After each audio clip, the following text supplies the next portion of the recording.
No puedes decir, no, yo ya aprendí todo y yo ya lo sé todo, porque la propia sociedad va cambiando, la situación va cambiando porque es impredecible y tú tienes que estar a la última de todo, ¿no?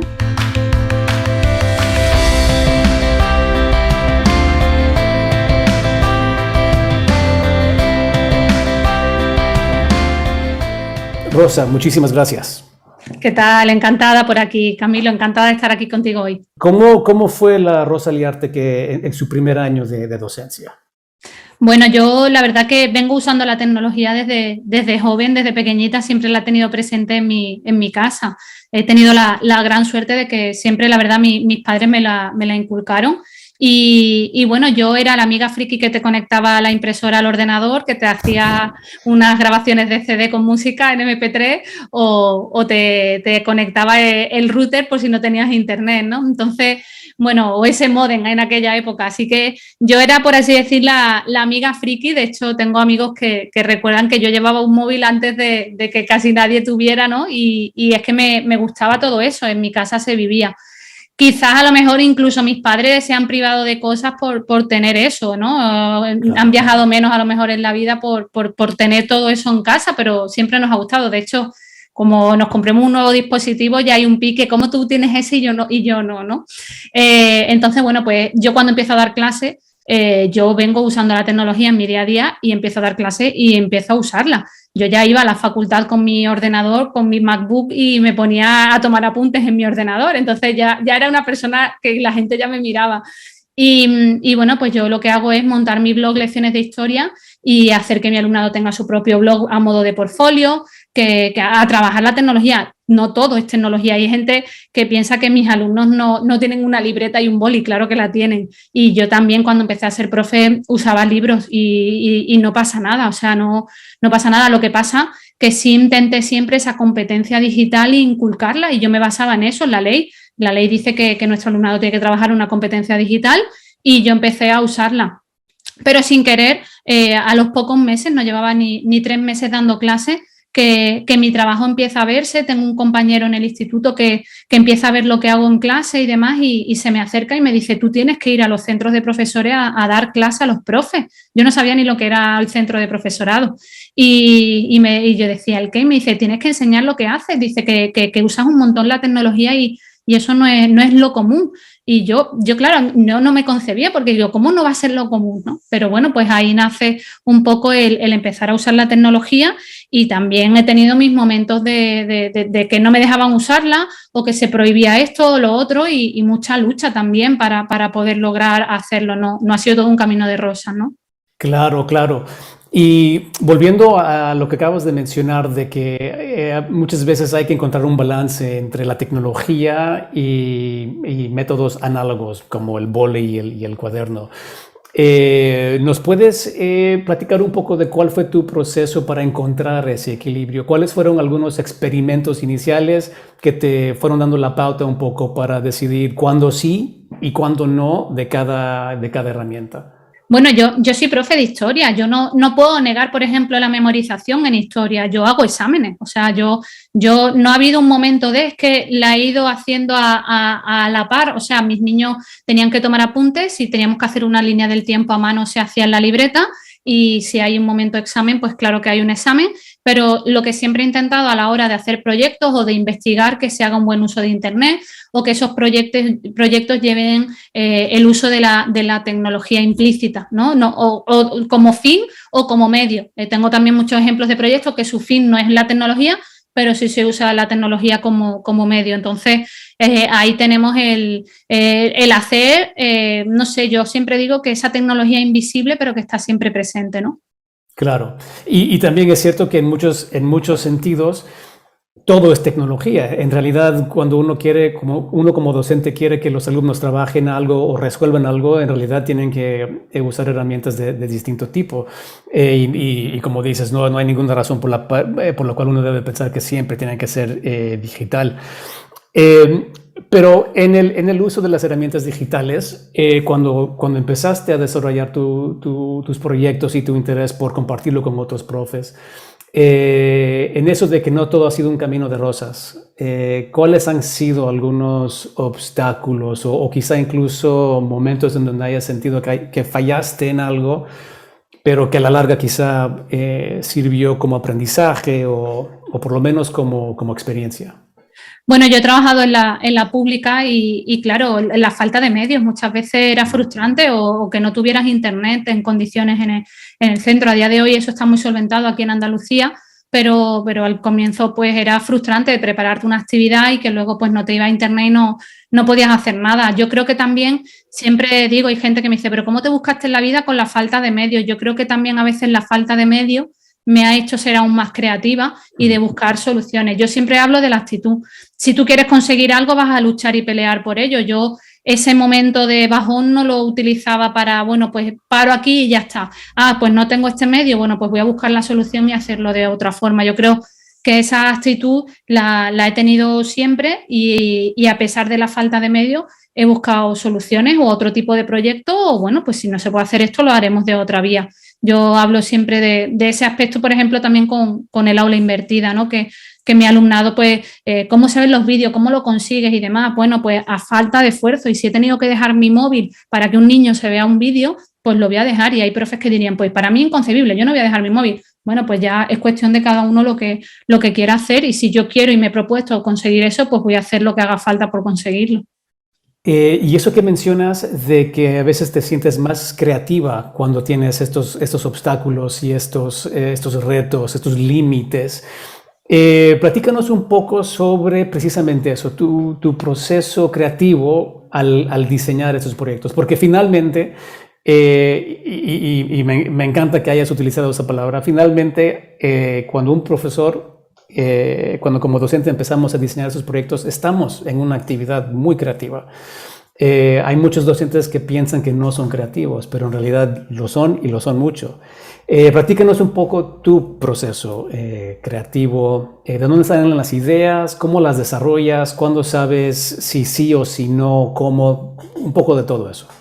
Bueno, yo de conclusión, mucha gente me ha dicho, eres súper creativa, yo no sabía que lo era, yo creo que luego he visto que todo el mundo somos creativos y va a depender de esa actitud que te decía, pero yo no te puedo decir, en este momento fui más creativa o no, yo creo que ese momento lo tengo en cualquier instante a partir de problemas y de solucionar también problemas. Yo a veces digo que a veces más que profe soy una bombero, ¿no? Porque apago fuego, apago problemas y voy apagando los fuegos y en base a este problema, bueno, pues buscamos otro. Entonces, hay muchas veces que la creatividad me ha salido de estar viendo una película y estar tu cabeza en otro lado y decir, mira, se me ha ocurrido este proyecto, ¿no?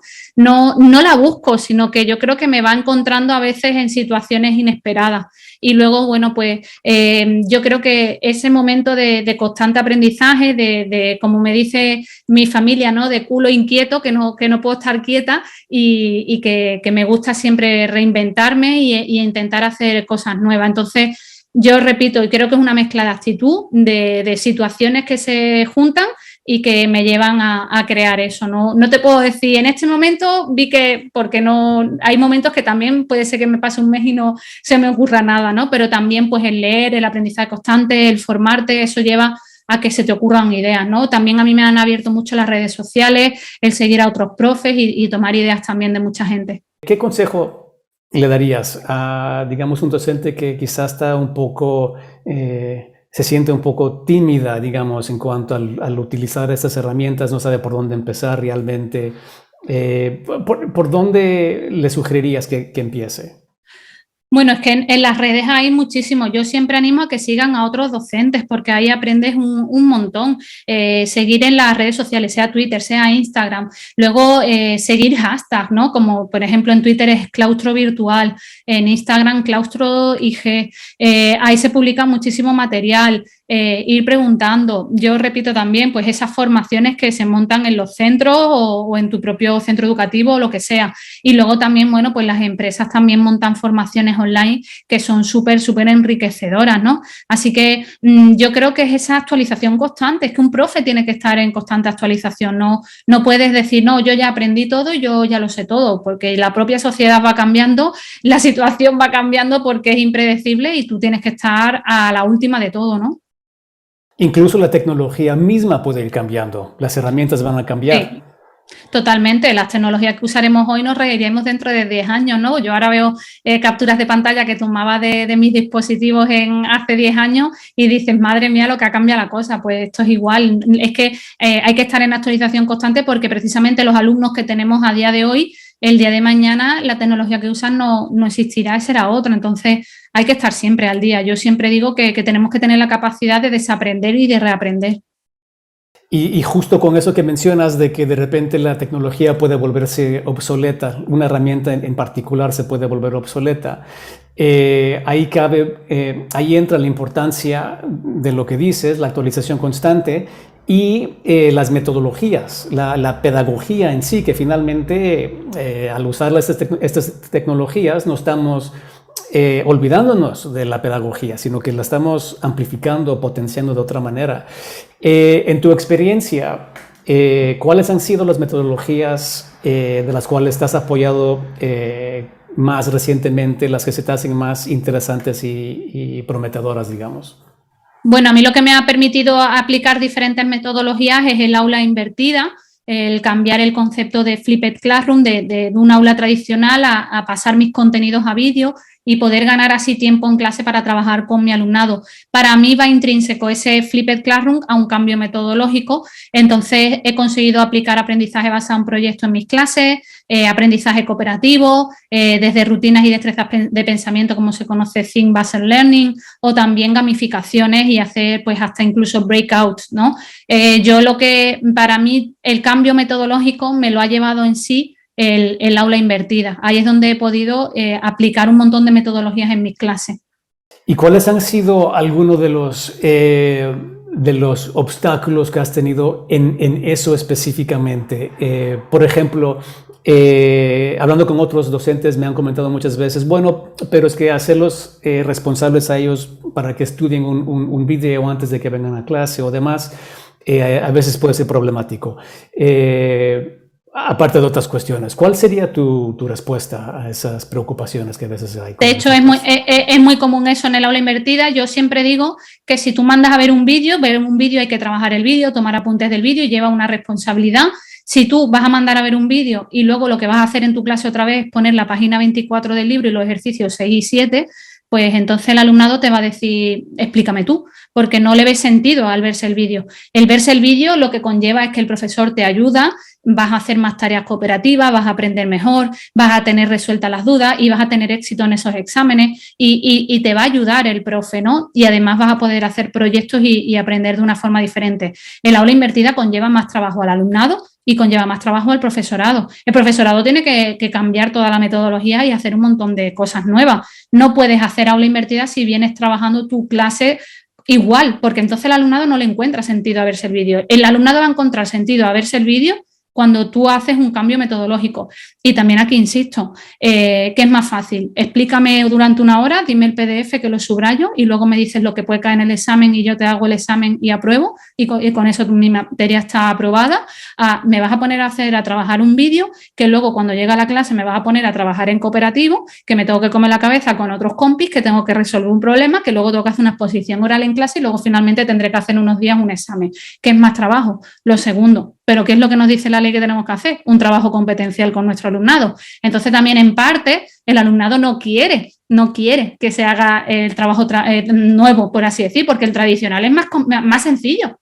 Es más sencillo, te da mucho menos trabajo y tú dices, virgencita, que me dejen como estoy, que a mí no me ponga vídeo ahora, que yo quiero que me explique y que me diga lo que va a caer en el examen.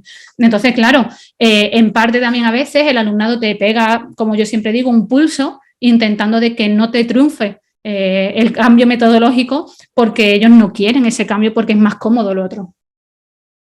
¿Y cómo has logrado abordar tú precisamente esa falta de interés del alumnado por querer apoyar esos cambios? ¿Cómo le has dado jugada a cambio eso? metodológico, hacer proyectos y ver ellos que merece la pena que cuando llegan a clase se encuentran un breakout, que hay un proyecto. Ahí es donde ese cambio metodológico han dicho, ostras, de hecho lo que me ha llegado a pasar es, señor, no están los vídeos del siguiente tema, ya hemos terminado el proyecto y viene el siguiente tema, y es como, si no te tocan hasta la semana que viene, no, pero déjalos abiertos que me los veo este finde. O sea, llegar a ese paso es porque ellos ven la necesidad de ir adelantando faena porque quieren pasarlo bien en clase, quieren trabajar conmigo en clase.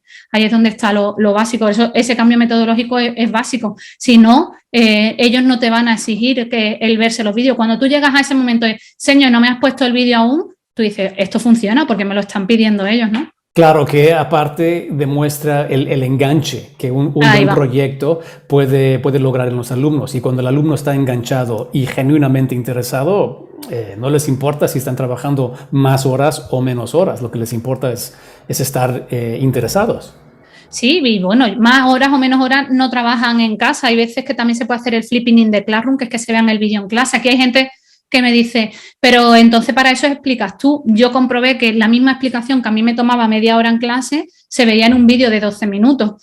Yo incluso haciendo verse el vídeo dentro de la clase me di cuenta que ganaba tiempo, y de hecho a mí me pueden repetir las veces que necesiten y luego verme si me quieren volver a ver antes del examen y demás. En un vídeo me tienen las veces que quieran. En la clase es esa clase, y si alguien no vino ese día a la clase se la perdió. Claro, y muchas veces también, regresando un poco a lo que habías comentado hace unos minutos, de que también el propio profesor, a veces los docentes, nosotros queremos evitarnos lo que percibimos como carga adicional a lo que tenemos que hacer, y muchas veces pensamos, bueno, ahora hay una legislación nueva que me pide o que me exige que tenga que hacer esto y lo otro. ¿De qué manera has logrado con tus propios compañeros un poco hacerlos ver que no necesariamente involucra más trabajo, o que por lo menos no es en vano? ¿Cómo has comunicado eso? ¿Cómo has tratado eso con otros docentes? Al comienzo te lleva trabajo, claro que sí, pero luego yo, una vez que ya tengo explicada la Primera Guerra Mundial en un vídeo, yo ya no tengo que explicar más la Primera Guerra Mundial, eso no cambia. Entonces, al principio sí conlleva un trabajo, pero luego todo va rodando. Así que yo siempre digo que aunque haya cambiado la ley, el contenido siempre sigue siendo en sí el mismo, y que precisamente esta nueva ley educativa lo que habla insiste en un trabajo más competencial, defiende todo esto. De hecho, en la ley se recoge aula invertida, proyectos y todo esto. De hecho, va implícito incluso que se trabaje aún más de esta forma. Nos respalda la ley, vaya. Y hablando de la aula invertida y demás, ¿tendrás algún proyecto o algo favorito tuyo que hayas trabajado, que nos pudieras compartir, algo que nos pudieras enseñar un poco y platicarnos un poco cómo lo desarrollaste y un poco cuál fue el producto final que entregaron los alumnos? Algo que nos dé una idea de lo que se puede hacer con aula invertida. Sí. Bueno, también decirme tu proyecto favorito es como decirte cuál es tu hijo favorito, ¿sabes? No puedo decidirme por uno, pero uno que ha tenido bastante impacto, nos pilló justamente en mitad del confinamiento, fue el History Flix, que es un proyecto en el que hacíamos un intercambio de cartas haciéndonos pasar por personajes de la Primera Guerra Mundial con otro centro educativo, y ese intercambio de cartas, investigando en internet y demás, buscábamos información sobre los personajes y mandábamos una carta literalmente como envejecida, con las fotos antiguas y demás, que también fue un proyecto que hicimos junto con Plástica. Y luego ese intercambio de cartas se pasaba a una serie de Netflix, como si fuera una docuserie. Entonces hice una plantilla en presentaciones de Google, la compartí por Google Classroom, y el alumnado rellenaba la información y se recreaba ellos en fotos históricas y demás, haciendo como ese intercambio de cartas, esa historia de eso se convertía en una docuserie de Netflix. Entonces, acercarles a la realidad de hoy, porque casi todos estamos en Netflix, ¿no? Viendo o hemos visto algo en Netflix. Entonces, bueno, pues acercarles la Primera Guerra Mundial, que realmente fue una guerra que fue eclipsada por la Segunda, pues a partir de los vídeos que visualizaron ya teníamos el contenido. A partir de ahí hicieron las cartas en papel tradicional, luego pasamos a la parte tecnológica haciendo esa docuserie de Netflix, y luego la última parte, bueno, pues nos confinaron, y la idea era que se desvirtualizaran los niños en una excursión, ir a conocer a los niños del otro centro educativo, pero como no pudo ser, al principio pensábamos que íbamos a estar confinados, ¿verdad?, 2 semanas, aquello se agrandó a un mes, luego 4 meses, Bueno, pues ya nos dábamos cuenta que la desvirtualización lo teníamos que hacer online y creamos también pues una clase online donde se conocieron y vieron quiénes estaban detrás de las cartas. Un ejemplo de que a pesar de que me pilló, de que nos mandaran a casa a todos y a todas, pues que precisamente el proyecto continuó de forma online y conseguimos llegar a cerrar el proyecto, ¿no? Yo aquí digo que el tema de las clases online no ha venido para olvidarse, ha venido para quedarse y que realmente ese sistema híbrido hay que tenerlo presente. El tema que las clases online muchas veces lo que hemos querido es replicar lo que se hace en la presencialidad. Si tú tienes clase de 8:30 a 9:30 de lengua, pues de 8:30 a 9:30 estás conectado y tienes lengua y eso no funciona, eso no es así. Hay que repensar mucho, hay que formar al profesorado, hay que formar al alumnado y a las familias, eso es muy importante. Entonces, más que inocularnos, yo creo que lo que hay que hacer es ponernos a tope y estar preparados y no descartar cualquier posibilidad. Yo cuando hablaba de esto decía es que no se puede descartar, que esto ha venido para estar aquí, ¿no? ¿Cuál sería tu consejo a la Rosa Liarte que apenas va iniciando en la docencia? Si tú pudieras viajar en el tiempo y darle un consejo a esa Rosa, ¿cuál sería?